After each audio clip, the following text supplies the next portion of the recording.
오늘 그 제30회 한국세무포럼 주제는 플랫폼 사업자의 불법 세무 대리 행위 대응 방안이라는 주제입니다. 발제자는 오문성 교수님이십니다. 그 오른쪽에 있는 오문성 교수님이신데, 오문성 교수님은 기획재정부 세제발전심의위원, 국세청 국세행정개혁위원, 한국납세자연합회 회장을 역임하시고 현재 한국조세정책학회 회장, 조세심판원 비상임심판관, 한양여대 교수로 재직하고 계십니다. 지금부터 발표를 진행할 순서입니다. 발표는 오문성 교수님께서 해주시겠습니다. 현재 저희들이 예상하고 있는 시간은 발제 40분, 지정토론 2분 모두 합쳐서 30분이기 때문에 각각 15분씩 하도록 하겠습니다. 그래서 그것이 끝난 다음에 다시 자유토론 시간을 갖도록 하겠습니다. 예, 안녕하십니까. 방금 소개받은 한양여자대학교 오문성 교수입니다. 오늘 그 플랫폼 사업자에 대한 그 불법 세무 대리 행위 대응 방안에 대해서 발표를 하겠습니다. 이 플랫폼 사업자의 불법 세무 대리 행위 대응에 대해서 이제 우리가 나름대로 연구를 하게 된 계기는 우리가 최근에 이제 그 여러 전문 자격사와 현재 그 제4차 산업혁명하고 관련이 돼 있는 IT와의 어떤 결합으로 인한 전문 자격사의 영역 다툼에 관련된 문제가 현재 사회 문제화 되어 있는 상태입니다. 현재 그 세무사와는 우리 3.3이라고 하는 자비스 앰뷸런스라는 회사와 이제 그런 문제가 있고요. 현재 그 변호사협회랑은 로톡이라고 하는 그런 그 단체하고, 또 하나가 그 우리 의사들은 현재 강남 언니라고 하는 굉장히 우리가 눈에 자주 띄는 그런 어떤 브랜드인데요. 강남 언니라고 하는 그런 브랜드와의 또 싸움이 있습니다. 그래서 이런 어떤 그 여러 가지 어떤 문제들이 어떤 그 문제점을 야기시키고 있고, 여기에 대해서 전문 자격사들은 또 어떻게 또 대응을 해야 되는지를 우리가 한국 세무사회를 중심으로 해서, 다시 말하면 우리의 카운터파트는 3.3이 되는데요. 이 3.3과의 관계에서 한번 객관적으로 한번 그 보는 시간을 가지겠습니다. 이 우리 서론에 보시면 연구의 필요성 및 목적에서 세무 대리 관련 플랫폼 현황을 검토하고 관련 규제에 대한 필요성과 개선 방안을 제시하겠다는 연구에 대한 필요성을 적었고요. 이 플랫폼 사업자에 대한 불법 세무 대리 행위, 여기서의 불법이라고 하는 것은 우리가 현재 현행법과에 있어서의 어떤 위법한 행위, 현행법을 하고의 어떤 부딪히는 그런 어떤 세무 대리 행위에 대한 대응 방안을 어떻게 하는 것인가 하는 것을 목적으로 하는 연구입니다. 전문 자격사에 대한 관련 플랫폼 현황을 보시면 이 온라인 플랫폼이라고 하는 게 최근에 이제 보면 그 여러 가지 그 IT와의 어떤 결합에 의해서 이 전문 자격사들이 하고 있는 그 업무 중에서 굉장히 그 일반 그 전문 자격사가 아니더라도 접근할 수 있는 정도의 어떤 그 업무 수준, 하지만 굉장히 많은 어떤 수요가 있는 분야에서 이루어지고 있습니다. 다시 말하면 굉장히 그 수준은 높지 않지만 거기에 대한 볼륨 자체는 굉장히 클 수 있어서 이 부분에 대한 나름대로의 어떤 그 영리법인 입장에서 보게 되면 상당히 수익성이 좋은 뭐 그런 어떤 분야라고 생각이 듭니다. 그래서 인공지능을 이용해서 서비스를 제공하는 대표적인 사례인 리걸테크, 이 우리가 이제 어찌 보면 이쪽 법률 분야, 법률 시장에서도 굉장히 문제가 이게 이제 일어나고 있는 상태인데요. 그래서 이런 부분들을 한번 보겠습니다. 지금 우리 그 세무사회와 관련된 어떤 그 관련 플랫폼 현황을 보시면 그 뒤에 여러분 이제 책자로 나눠드린 그 내용에 굉장히 많이 있습니다. 실은 3.3 이외에도 여러 가지 많은 플랫폼들이 있는 것을 볼 수가 있고요. 다만 최근에 이 3.3이 굉장히 크게 그 이슈화 되고 문제가 되었던 이쪽이 이제 자비스 앰뷸런스라는 회사입니다. 그렇다면 지금 전문 자격사에 대한 어떤 그 현재 그 운영되고 있는, 지금 바로 보여드린 몇 가지의 그 플랫폼 기업들이 하고 있는 플랫폼에 대한 유형을 살펴보시면 이 세무사에 대한 비교 견적 서비스를 보여주는 게 있고요. 자동으로 장부 작성 서비스가 있고 세무 신고 대리 서비스가 있습니다. 근데 이제 우리가 지금 현재 보고 있는 3.3은 다른 것도 뭐 좀 섞여 있긴 하지만 세무 신고 대리가 이제 주 업무로 우리가 이제 사업 소득자들 프리랜서들에 대해서 3.3%의 어떤 그 원천 징수세율을 적용하고 나중에 이제 실제 우리가 정산하는 과정에서 우리가 돌려주든지 그러니까 환급을 받든지 아니면 추가로 내는지인데 대부분 환급 받는 사람들의 어떤 부분이 굉장히 큰 그 포션을 차지하고 있습니다. 그러다 보니까 여기에 대해서 크게 이제 그 업무와의 어떤 난이도는 높지 않지만 이 부분에 대해서 현재 그 신경을 쓰지 못했던 이 그룹들을 시장화 시킨 것이 이 3.3이라고 할 수 있겠습니다. 그 다음에 보시면 우리가 이제 다른 유사한 사례 하나 보겠는데요. 이 로톡이라는 회사가 여러분들 그 많이 들어본 그 회사이죠. 로톡. 대한 변호사협회와의 이제 분쟁이 생겼는데 로톡의 문제는 결국은 이제 어떤 문제가 이제 그 이슈가 되냐면 여기서 이제 로톡이 받는 수수료가 이 광고비인지 아니면 중개 수수료인지에 대한 문제로 기착이 됩니다. 그런데 만약에 로톡을 통해서 변호사를 소개받고 그 변호사에게 실제로 매칭될 때마다 매칭되는 수수료를 건당 이렇게 받아가게 되면 이제 그게 중개 수수료가 될 가능성이 높은데요. 로톡에서 이제 디펜스한 논리는 이건 그렇게 하는 것이 아니라 그냥 광고를 하는 것이다. 그래서 광고하고 중개 수수료의 성격을 보게 되면 광고성으로 하는 성격이 훨씬 많기 때문에 그 부분에 대해서는 현재 디펜스를 하고 있는 상황이고요.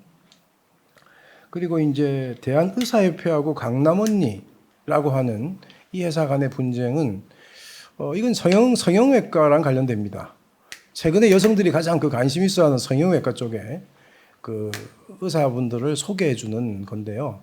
이것도 지금 보게 되면 실제로 이제 그 최근에 제가 구체적으로 여기 쓰지는 않았지만 제가 한번 들어가 보니까 강남언니는 의사분들이 그 강남언니에다가 돈을 일정 금액을 디파짓 시키고 거기에 대해서 이제 만약에 이제 계속 그 문의가 들어올 때마다 이제 일정 금액을 그 강남언니가 가져가는 스타일로 가져갑니다. 그러니까 이제 강남언니 입장에서 그러니까 강남언니가 가져가는데 의사 쪽에서는 그것이 이제 딜로 완전히 연결되지 않으면 이제 그 자기들의 수익이 발생되지 않는 거죠. 그죠? 그러니까 이제 이 부분에서 뭐 100번의 문의가 있다면 예를 들어서 100번의 그 수수료가 떨어지는데 거기서 실제 한 10명, 그 100명 중에 한 10명이 실제 이제 딜이 종결이 되면 자기네들의 수익은 이제 10명에 대해서 이루어지는데 그 100명분의 그 수수료는 떨어진 거죠. 그러니까 잘못하면 의사들 입장에서는 손실이 난다는 말까지 하고 있는 겁니다. 그래서 이게 강남언니와 의사들의 관계입니다. 그래서 어찌 보면 지금 현재 의사협회와 변호사협회, 세무사협회가 겪고 있는 여러 가지 어떤 이런 기업들 간의 분쟁이라고 하는 것은 언뜻 보게 되면 전부 비슷하지 않나 하는 생각이 들지만 자세히 보면 조금씩 다른 측면이 있는 것입니다. 그래서 우리는 이제 우리 쪽에 나름대로 그 사항에 집중을 해야 되는데요. 지금 또 하나가 이제 제가 이제 추가로 말씀드릴 수 있는 게 대한약사회와 닥터나우라고 하는 이 닥터나우는 이 비대면 진료를 하고 있는 회사입니다. 그래서 이 부분에서 약사들의 어떤 업무 분야와 의사들의 업무 분야가 또 이제 좀 부딪히는 부분이 또 있고 비대면 하는 과정에서요. 그래서 그 부분에 대한 얘기가 지금 여러분 적혀 있습니다. 그럼 결국은 이제 우리가 이제 여러 이제 자격사들과의 어떤 분쟁에 대한 그 사항을 살펴봤는데요. 이 한국 세무사회와 그 3.3의 분쟁 이것은 로톡이나 이제 강남언니와 같이 단순히 광고 및 알선의 문제가 아니고 3.3이 실제로는 이 세무사법이 정하는 세무사의 어떤 고유 업무를 수행할 수 있는 자격을 가지고 있는지 이 문제가 이제 중요한 이슈가 됩니다. 그래서 우리 세무사 같은 경우 세무사법 2조에 따라서 납세자들의 위임을 받은 경우에 조세에 관한 신고, 신청, 청구 등 이 세무대리는 세무사로서 자격을 갖추고 등록을 한 자만이 할 수 있는 세무사의 고유 업무입니다. 이 3.3의 경우에 이 세무사로서 자격을 갖추지 못했다. 이 3.3이 실제로는 그 3.3이라는 플랫폼을 통해서 우리가 신고 업무까지 하고 있는데요. 여기에 대해서 이제 세무법인이나 개인 세무사가 하고 있는 일을 하고 있는데 이러한 어떤 자격을 갖추지 못했기 때문에 문제가 되는 것이죠. 그래서 이는 이제 우리가 광고 수수료 또는 알선 수수료의 문제가 아니라 결국은 전문 자격사의 고유한 영역을 침해한 그런 어떤 문제라고 볼 수 있습니다. 그리고 이제 서비스 제공자에 대한 어떤 자격뿐만 아니라 이 중개 또는 알선도 이 법으로 금지된 전문 자격제도 관련 시장에서 나타나는 플랫폼의 경우에 그동안 그 법으로 금지되어 있던 중개 또는 알선에 대한 합법화를 시도하고 있다는 문제점이 있는데요. 우리가 이제 자세히 보면 이 3.3은 결국은 3.3이 하고 있는 업무가 실제 그 업무에 대한 어떤 난이도, 쉽다 어렵다를 떠나서 세무사라고 하는 전문 자격사가 해야 될 업무를 전문 자격사가 아닌 개인 또는 법인이 하고 있다는데 우리는 문제점을 찾을 수 있습니다. 그래서 보게 되면 결국은 이 지금 그 로톡과 강남 언니와의 문제와는 조금 다른 양상을 띠고 있습니다. 실제 우리가 어떤 전문 자격사에 대한 업무 침해에 대한 영역은 실제로 3.3이 가장 다른 어떤 강남 언니나 로톡에 비해서는 더 크다고 저는 생각을 합니다.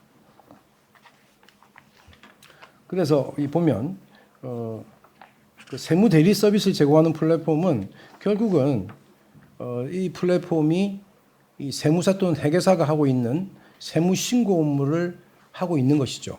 그렇다면 그러한 어떤 세무 신고 업무를 하는데 결국은 거기에 관련된 몇 명의 세무사 분들이 거기에서 그 모든 일을 하고 있다라고 이제 하는데 실제 여러분들도 아시다시피 현재 3.3이라고 하는 플랫폼은 겨우 1,000만 명을 넘는 그런 어떤 그 인원이 들어와 있는 상태입니다. 그런데 거기에 이제 몇 사람의 몇 분의 어떤 세무사분들이 그 일을 수행하고 있다고 하는 건데요. 그래서 결국 이 문제는 그러한 어떤 몇 명의 세무사분들이 그 일을 다 할 수 있는가 하는 문제. 그리고 이러한 어떤 일을 하는 것이 그냥 그 일반적인 세무법인이나 개인 세무사가 아닌 어떤 그 일정한 어떤 IT 기업이 이 업무를 할 수 있는지에 대한 이런 문제로 기착이 된다고 보겠습니다. 그래서 보면 이 3.3 등의 그 서비스 가입 후에 사용자에게 카카오톡 메시지를 통해서 그 세무 담당자 안내 내용을 보내가지고 이 세무 대리 자격이 없는 어떤 그 기업의 소속 직원을 세무 담당자로 지정하게 되고 그래서 결국은 그 회사 광고에 따르면 이 세무 대행이나 세무 상담, 기장 대행, 세무 신고 대행, 결산 및 세무 조정 이런 것들은 우리가 이제 소위 말하는 세무사라는 전문 자격사들이 할 수 있는 고유 영역인데 이런 광고를 하고 있습니다. 그래서 이러한 행위가 결국은 세무사 자격이 없는 자의 세무 대리 업무라고 봐서 이 세무사법 위반으로 보아야 된다 하는 것이 우리의 생각입니다. 이 3.3에 대한 무자격 세무대리 문제는 지금 말씀드린 그런 관계를 통해서 이제 설명이 되고요. 여기 보시면 이제 그 법령에 따른 세무대리인 수입 신고 절차 그 위에 그림입니다. 그리고 아래 그림에 보면 3.3에 대한 수임 신고 절차인데요. 결국 납세자와 세무대리인 간에 실제적으로 직접적인 거래를 통해서 수임을 받고 거기에 대해서 그 가세관청에 이 납세자에 대한 개인 정보를 끌어와서 세무대리인의 어떤 업무를 하는 과정에서 납세자의 개인 정보를 이용하는 뭐 이런 어떤 관계인데 이 3.3이라고 하는 데는 납세자와 이 세무법인 그 3.3과 관련이 있는 세무법인 그 중간에 끼워가지고 이 부분을 수행하고 있는 것 때문에 이 3.3에 대한 그 나름대로 이 세무 대리 기능, 세무 신고 기능을 할 수 있는가의 문제에 우리가 이의가 제기되는 것이죠. 그리고 이제 그 주요국에 대한 전문 자격사 관련 플랫폼 규제 현황을 제가 뒤에 적어놨는데요. 이 전체적으로 이제 주요국에 대한 이 전문 자격사에 대한 플랫폼 규제 현황을 보면 현재 우리가 4차 산업혁명으로 인해서 IT와 어떤 특정 업종과의 어떤 결합, 우리가 자동차도 이제 뭐 IT 플러스 자동차, IT 플러스 금융, 핀테크라고 하는 거 이런 것들 그리고 이제 IT와 또 하나 이제 전문 자격사들의 업무 중에서 아까도 말씀드렸지만 가장 어찌 보면 조금은 이제 난이도가 낮은 업무가 이제 어찌 보면 그 접근성이 강한데요. 그런 업무들을 이제 하시기 시작을 하는데 이러한 어떤 추세라고 하는 것은 단지 우리나라만의 문제는 아닙니다. 그래서 이 문제를 나름대로는 그 완전히 막진 않지만 이러한 어떤 플랫폼에 대해서 그러한 업무를 하기 위한 나름대로의 어떤 틀, 전문 자격사와의 어떤 나름대로의 어떤 충돌 부분을 매끄럽게 이제 그 잘 이렇게 끌어가는 그러한 어떤 정책적인 어떤 그 기술이 필요한 분야라고 생각이 듭니다. 여기 보시면 주요국에 대한 공통된 규제라고 해서 저 밑에 부분에 제가 썼는데요.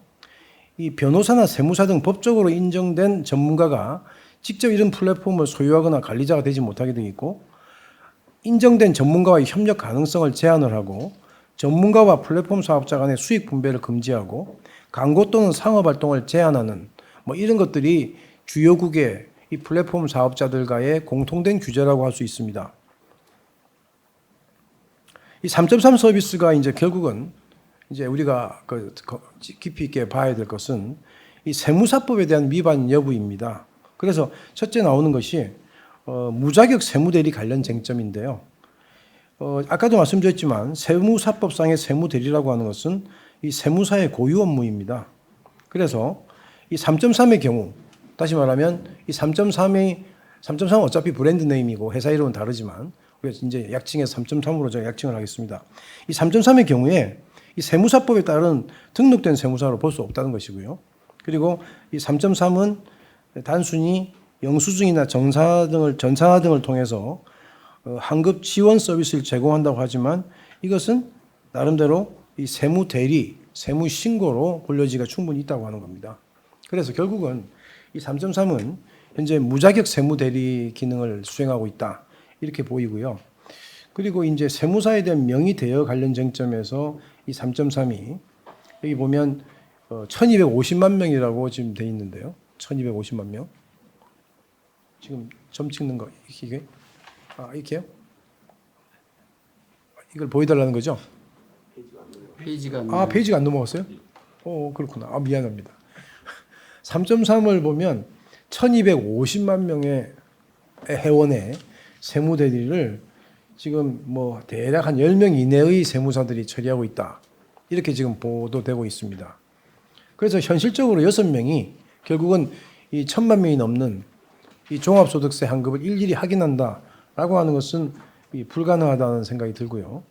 그리고 여기 보면 결국은 이제 우리가 6명의 세무사가 하더라도 이 6명의 세무사가 그 많은 어떤 그 세무 신고권을 잘 지휘 감독할 수 있는지도 상당히 중요한 하나의 쟁점이 될 수 있는데 우리가 저렇게 많은 회원이 대략 우리가 뭐 6명이 아니고 10명이라 하더라도 저렇게 많은 어떤 그 회원들에 대한 그 업무 내용에 대한 관리 감독이 저렇게 이제 그 작은 수의 세무사들로서 가능할 수 있는가 하는 문제가 제기될 수 있습니다. 그래서 이렇게 되면 결국은 이것도 이제 세무사법 위반으로 볼 수가 있고요. 결국은 이 회사 입장에서는 이 세무 대리를 할 수 있도록 이 세무사 명의를 대여해 준 것이 아니냐는 이런 어떤 문제점을 제기할 수 있습니다. 그리고 또 하나는 이 3.3 서비스에 대한 세무사법 위반 여부에 대해서 이 무자격자에 대한 세무 대리 취급 표시 광고 관련 쟁점입니다. 아까도 말씀을 드렸지만 이 자비스 엠비스라는 이 3.3 회사는 그 홈페이지에다가 실제로는 세무 법인이 해야 될 업무의 모든 것을 대부분을 할 수 있다고 지금 광고를 하고 있는 상황이죠. 그래서 그 부분에 대한 얘기를 하고 있습니다. 그리고 이제 이것도 상당히 큰 이제 문제인데요. 이 3.3에 대한 개인정보 보호의 문제입니다. 그래서 개인정보 보호가 결국은 이제 3.3에 들어가서 회원 가입을 하는 그 과정에서 이 납세자들은 자기의 어떤 개인정보를 여기에 이제 주게 되는데 이 개인정보가 결국은 개인정보를 받고 세무대리인에 대해서도 실제로는 세무대리인 변경이 되는 것을 크게 어떤 가입하는 과정에서 인지하지 못하고 있음에도 불구하고 세무대리인이 변경될 수 있는 가능성들도 여기에 현재 지금 문제점으로 제기되고 있습니다.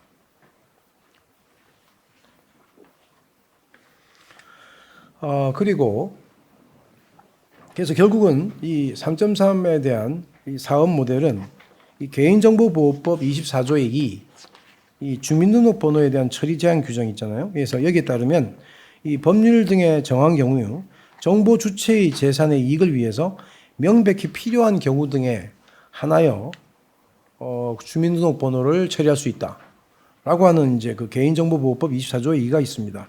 그래서 이러한 어떤 정보 주체에 대한 재산적인 이익을 위해서 명백히 필요한 경우라고 하는 것이 현재 이 단체가 이 기업이 제공하는 거기에 해당이 되는지의 문제도 될 수 있고요. 이 3.3 사업 모델에 대해서 정보보호 관리 체계에 대한 인증 관련 문제가 있습니다. 그래서 결국은 정보보호 및 개인정보보호 관리 체계, 이 정보통신망법에 따라서 정보보호 및 개인정보보호를 위한 일련의 그 조치와 활동이 인증 기준에 적합함을 인터넷진흥원 또는 인증기관이 증명한 제도가 우리가 이제 개인정보보호 관리 체계인데요. 인증받는 건데 여기에 지금 일정 규모 이상의 그 병원, 학교, 정보통신 서비스 부문 전년도 매출액이 100억 원 이상 또는 전년도 일일 평균 이용자 수가 100만 명 이상인 경우에 인증 의무 대상자가 되는데 이 부분이 우리가 지금 현재 그 자비스라고 하는 회사가 당연히 이 요건에 분명히 해당된다고 우리는 지금 현재 추정은 되는데요. 뭐 합리적 추정입니다. 그래서 이러임에도 불구하고 이러한 어떤 관리 체계 인증을 받지 않았을 것이다라는 생각을 하고 있고요. 지금 그 다음 페이지를 보시면 결국은 해외 사례 등을 고려한 규제의 방향성 제시인데 결국은 우리가 이제 지금 아까 말씀드린 여러 어떤 플랫폼 기업들이 하고 있는 일에 대해서 현재 우리가 완벽하게 하지 못하게 하는 것은 상당히 힘든 현재 상황이라고 보입니다. 그래서 해외 사례 등을 고려해서 우리가 판단해 보면 이러한 기업들이 실제 우리가 이제 활동을 하되 나름대로의 아까 제가 여러 번 말씀을 드렸는데요. 이 전문 자격사들과의 고유한 업무 영역을 지켜주는 범위에서 그리고 그러한 어떤 나름대로의 어떤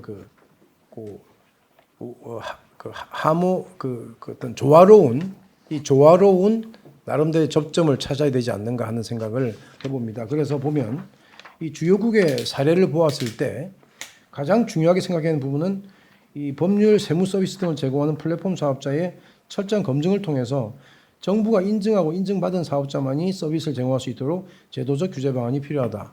이게 어떤 이제 의미가 있냐면 말이죠. 우리가 IT 기업들이 실제로 여러 사람들의 어떤 손이 필요한 어떤 업무를 IT 기술로서 굉장히 편하게 접근하고 굉장히 빠르게 일을 수행할 수 있는 그런 어떤 우리 어플이라고 그러면 어플인데요. 이러한 어플들을 개발하고 있는데 이러한 어플들을 개발하는 분야가 만약에 전문 자격사와 관련된 분야라면 이 부분은 그냥 다른 어떤 어플과의 어떤 문제와 같이 볼 수는 없는 것이다. 그래서 우리가 이제 변호사가 되었든 의사가 되었든 세무사가 되었든 이러한 전문 자격사와의 어떤 고유 영역과의 어떤 부딪히는 문제들은 이 부분이 나름대로는 IT를 통해서 이러한 업무에 대해서 실제 접근할 수 있고 거기서 이익을 얻을 수 있는 어떤 영리 기업들에 대해서 그냥 진출할 수 있는 것이 아니라 나름대로의 어떤 틀을 정부에서 만들어줘야 되는 거 아니냐는 생각은 해봅니다. 그래서 그런 부분들이 중요한 하나의 어떤 임플리케이션이 될 거라고 저는 생각이 들고요. 그래서 결국은 이 전문 자격사 분야에 대한 어떤 플랫폼 규제에 대한 한계와 대안이라고 저 썼는데요. 전문 자격사 관련 플랫폼 문제를 기술 혁신 내지 시장 중심적 관점에서 접근하는 것은 사실상 이 전문 자격사 제도, 전문직 윤리를 우리가 이제 무력화할 이러한 어떤 위험성이 있기 때문에 현재 문제되고 있는 세무대리 서비스 플랫폼과 관련된 세무사법 위반 여부는 문제가 될 수 있는 행위 위법 여부를 정확히 따져 판단하는 것이 우선되어야 된다라는 생각을 하고 있습니다.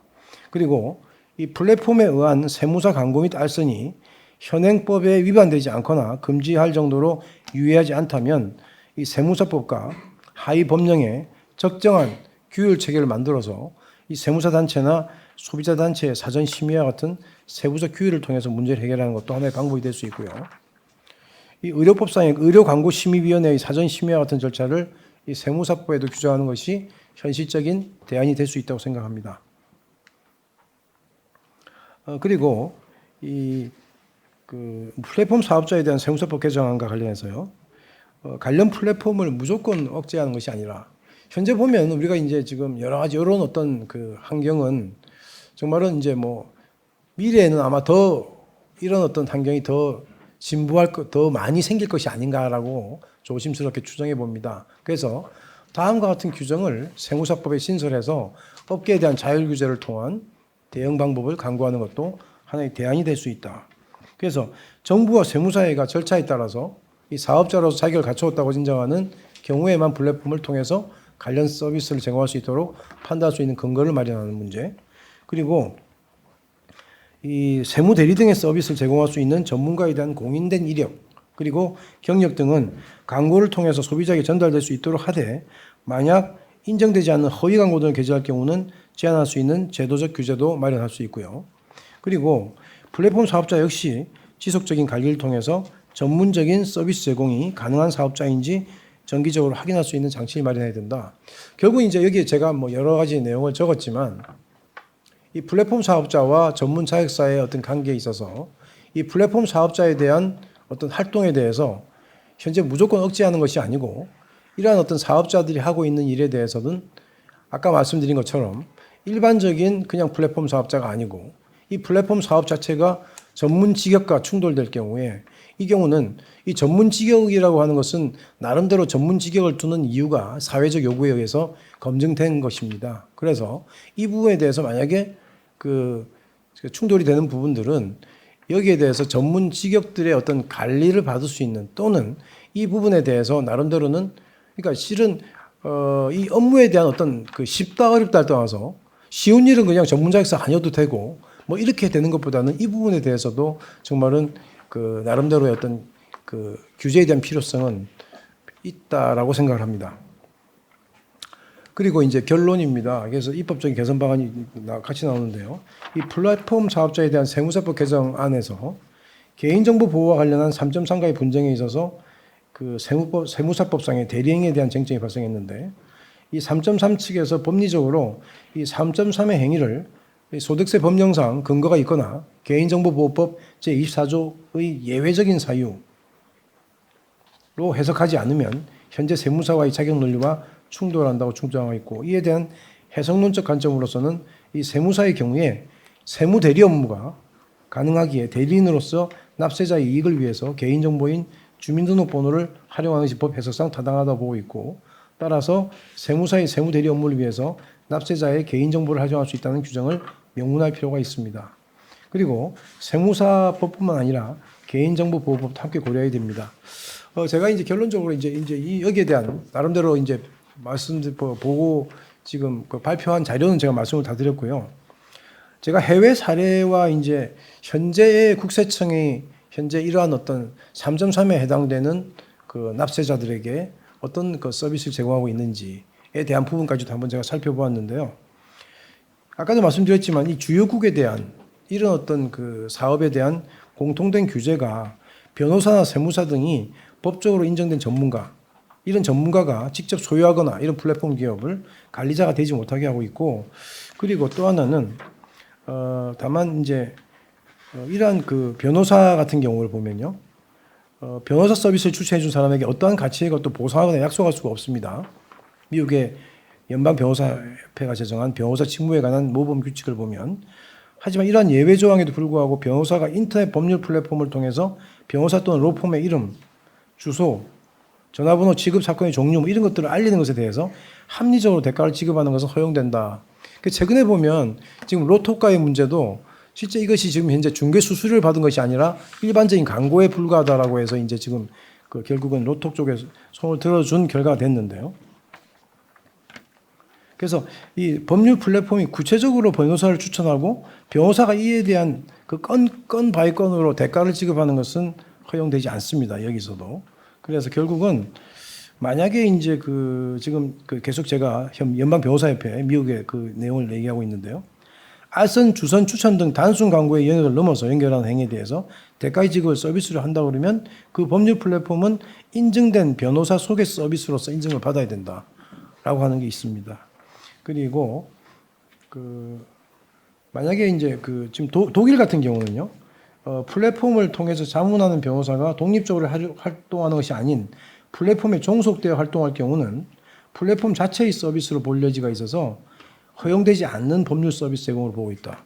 우리가 이 3.3에 한번 대입해 보면 3.3에 현재 지금 그 관련된 그 세무사분들이 있는데 여기서 만약에 그 세무사분들이 만약에 그 회사와 직접적으로 이 독립적으로 활동하는 것이 아니라 플랫폼에 종속되어 있다면 이 부분은 현재 그 허용되지 않는 법률 서비스다라고 하는 것이 이제 독일에서 가지고 있는 규제에 대한 종류이고요. 제가 이제 여기서 이제 마지막으로 이제 그 결론적으로 말씀드리고 싶은 것은 우리가 이제 이런 어떤 관련된 어떤 그 플랫폼 기업들에 대해서 어떻게 이제 우리가 그 관계를 설정한 건가 하는 건데요. 그래서 이러한 어떤 사업에 대해서 우리가 전적으로 우리가 배척하고 무시할 수 있는 것은 아니다. 이런 말씀을 드리고 다만 이런 사업에 대해서 받아들이더라도 결국은 그 해당 플랫폼들이 이 어떤 나름대로의 그 전문 직역과의 어떤 그 충돌 부분을 합리적으로 잘 그 끌어갈 수 있는 부분. 다시 말하면 그 정보를 체계적으로 국가가 관리하겠다는 의도를 가지고 끌어가야 되겠다 하는 생각을 듭니다. 그래서 이런 부분들에 대해서는 우리가 그 나름대로 향후에 이와 비슷한 기업들이 다시 이제 또 출연할 수 있을 때 우리의 관계 설정을 잘 해야 되겠다는 생각을 하게 됩니다. 예, 이상입니다. 예, 그 오문순 교수님께서 플랫폼 사업자의 불법 세무 대리 행위 대응 방안이라는 주제로 약 한 30분에 걸쳐서 발표를 해주신 것 같습니다. 그 주된 내용은 이미 그 자료에서 보시과 같이 그 플랫폼 사업자의 그 운영 현황, 플랫폼의 문제점, 그리고 규제 필요성, 그리고 입법적 개선 방안 순서로 자세히 말씀을 해주셨습니다.